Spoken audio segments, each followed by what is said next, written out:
जय श्री कृष्णा, राधे राधे। कल हम सभी ने ब्रह्म वैवर्त पुराण के माध्यम से भगवान विष्णु की उत्पत्ति कैसे हुई इसके विषय में, न भगवान नारायण की उत्पत्ति कैसे हुई इसके विषय में हमने चर्चा की थी। आज मैं आपको बताऊंगी भगवान शिव, भगवान ब्रह्मा जी की उत्पत्ति कैसे हुई उसके विषय में आज हम चर्चा करेंगे। तो ब्रह्म वैवर्त पुराण सुनने से पहले 2 मिनट भगवान श्री हरि के नाम का चिंतन करें और उनकी कृपा से हम आगे की कथा को श्रवण करेंगे। सच्चिदानंद रूपाय विश्वोत्पत्त्यादि हेतवे तापत्रय विनाशाय श्री कृष्णाय वयं नमः। श्री कृष्णाय वयं नमः। तप्त कांचन गौरांगी श्री राधे वृंदावनेश्वरी वृषभानुसुते देवी प्रणमामि हरिप्रिये, प्रणमामि हरिप्रिये। तो कल की कथा में हमने श्रवण किया, आज हम श्रवण करेंगे ब्रह्मा जी और शिव जी की उत्पत्ति कैसे हुई। भगवान श्री कृष्ण के वाम भाग से भगवान शिव जी की उत्पत्ति हुई। जैसे भगवान शिव जी भगवान श्री कृष्ण के वाम भाग से निकले, उन्होंने दोनों हाथ जोड़कर स्तुति की। बंधुओं ध्यान रखिए, ये स्तुति जो व्यक्ति नित्य पाठ करता है उसे मित्र, धन, दौलत, सुयश सब कुछ की सारी सिद्धियों की प्राप्ति होती है, जो ये श्लोक को नित्य पाठ करता है। आइए इस श्लोक को हम भी पाठ करें, 2 मिनट इस श्लोक के विषय में चिंतन करें। तो हमारे साथ आप भी पाठ कीजिए और प्रेम से। जय स्वरूपम जयदम जयेशम जय कारणम प्रवरम जयदानं च वन्दे तं पराजितं। विश्वं विश्वे विश्वेश्वरं च विश्वविश्वकारणं विश्वाधारं च विश्वक्तं विश्वकारणकारणं। विश्वं विश्वे विश्वेश्वरं च विश्वविश्वकारणं विश्वाधारं च विश्वक्तं विश्वकारणकारणं विश्वरक्षकारणं च विश्वघनं विश्वजं परं फलबीजं फलाधारं फलं च तत् फलप्रदम्।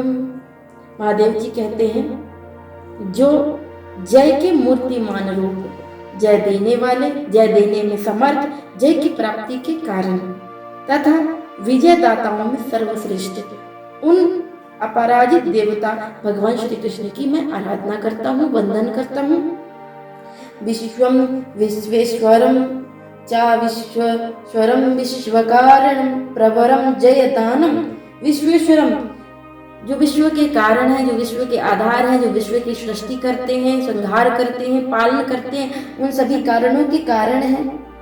विश्वाधारम जो विश्व के आधार है, विश्व सस्तम विश्व का सभी कारणों के कारण आप हैं। विश्व रक्षा कारणम जो विश्व की रक्षा करने के भी कारण आप हैं। चा विश्व घनम विश्वजम विश्व परम जो सृष्टि करने वाले भी आप हैं, फल के आधार रूप हैं। ऐसे भगवान श्री कृष्ण को मेरा कोटि कोटि प्रणाम है। फल बीज भी आप हैं, फल के आधार भी आप हैं, फल भी आप हैं, तुरंत जो फल देने वाले भी आप हैं। ऐसे श्री कृष्ण को मेरा कोटि कोटि प्रणाम है, हम प्रणाम करते हैं।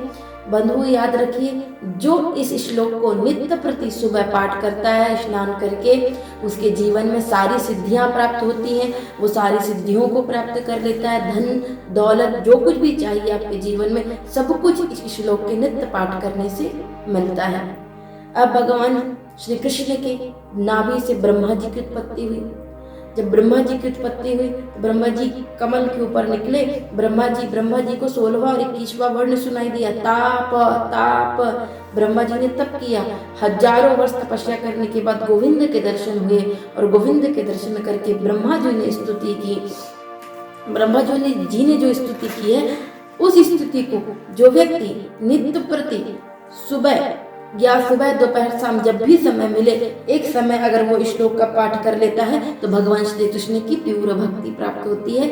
भगवान श्री कृष्ण की सरल शुद्ध भक्ति आपको प्राप्त होगी, मोक्ष आपको प्राप्त होगा। अंत समय गोविंद का चिंतन आप जरूर करेंगे जो इस श्लोक की नित्य पाठ करता है। तो भगवान श्री कृष्ण को प्राप्त करने के लिए सरलतम साधन है ब्रह्मा जी की हुई स्तुति डेली कीजिए, उससे भगवान श्री कृष्ण की प्राप्ति आपको अवश्य होगी। तो आइए इस श्लोक को हम जाने, वो श्लोक है कौन। कृष्णं वंदे गुणातीतं गोविंदं मेक्षमाश्चरम् अव्यक्तम् अव्ययं व्यक्तं गोपवेश विधानियम् किशोरवयसं शान्तं गोपिकान्त मनोहरं नवीननीरदशामं कोटिकन्दर्पसुन्दरं वृन्दावनाभ्येण रासमण्डलं संस्थितं रासेश्वरं रासवासं रास उल्लास सुसुप्तुकम्। कृष्णम वंदे गुणातीतम, आप सभी गुणों के आधार हैं, आप गुणातीत हैं, गुणों के भी स्वामी आप हैं। गोविंदमेश्वरम अव्यक्तम व्यक्तम, आप अव्यक्त भी हैं व्यक्त भी हैं। ऐसे गोपवेश श्री कृष्ण को मेरा कोटि कोटि प्रणाम है। किशोर वयसम शांतम गोपिकांतम मनोहरम, आप किशोर हैं, आप हमेशा सदैव किशोर रहते, किशोर अवस्था में। शांत स्वभाव है आपका। गोपिकांतम, आप गोपी के भी कांत हैं, आप मनोहर हैं। नवीन नीरद श्यामम कोटि कंदर्प सुंदर, करोड़ों कामदेव के समान आपकी सुंदरता है, गणना नहीं की जा सकती इसकी सुंदरता, जिसका ऐश्वर्य ऐसा है। वृंदावनेभ्यम रासमंडलम सहिष्ठितम, वृंदावन भेड़ जो वृंदावन में हमेशा विचरते हैं, रास मंडल में सदा स्थित रहते हैं। रासेश्वरम रास वासम रास उल्लास समुक्तकम, ऐसे रास स्वरूप को मेरा कोटि कोटि प्रणाम है। ब्रह्मा जी ने सुंदर स्तुति की। बंधुओं याद रखिए, ये स्तुति जो भी करता है नित्य डेली, वो भगवान श्री कृष्ण की प्यूर भक्ति को प्राप्त करता है। और आगे ब्रह्मा और भगवान शिव जी प्रकट होने के बाद भगवान श्री कृष्ण के वक्ष स्थल से एक सुंदर दिव्य पुरुष प्रकट हुआ जिसका नाम है धर्म। और जैसे धर्म प्रकट हुआ, भगवान श्री कृष्ण के चरणों में उसने सुंदर स्तुति की। और स्तुति ऐसे करते करते भगवान श्री कृष्ण से सरस्वती, महालक्ष्मी, महागौरी, देवी दुर्गा आदि जितनी भी शक्तियां थी, सब भगवान श्री कृष्ण के स्वरूप से प्रकट हुई। वस्तुतः बंधुओं, सर्वदेव नमस्कार केशवम प्रतिगच्छति, किसी भी देवी देवता को आप नमस्कार करें, आखिरी में वो गोविंद श्री कृष्ण को ही जाता है। उसका कारण क्यों है? क्योंकि सभी देवी देवता जितने भी हैं, सब भगवान श्री कृष्ण से ही प्रकट हुए हैं।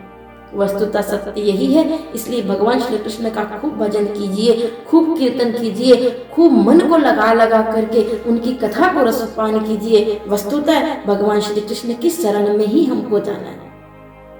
हमने अपने स्वरूप को भूल रखा है, हम कौन हैं, और यही सब माध्यम है अपने स्वरूप को याद दिलाने का। पिता कभी अपने पुत्र को नहीं भूलता, भले पुत्र अपने एक समय आने के बाद पिता को भूल जाए, ठीक वैसे पिता परमेश्वर हमारे भगवान श्री कृष्ण हैं। हम अपने पिता को भूले बैठे हैं। हम सांसारिक लोगों को अपने पिता, भाई, बंधु कहते हैं। वस्तुतः हमारा पिता अगर कोई है, श्री कृष्ण है। हम उस अपने परमेश्वर को, उस आदि सत्य को हम भूल करके बैठे हैं। जैसे ही हम सत्संग करते हैं, जैसे ही हम कृष्ण के प्रति अपनी लगनता को लगाते हैं, और जैसे ही श्री कृष्ण के प्रति हमारे अंदर प्रेम जागृत होगा, वो सत्य बाहर निकल आएगा। और वस्तुतः सत्य जब हमारे सामने आता है, संसार की मोह माया उस सत्य के सामने कुछ नहीं कर सकती।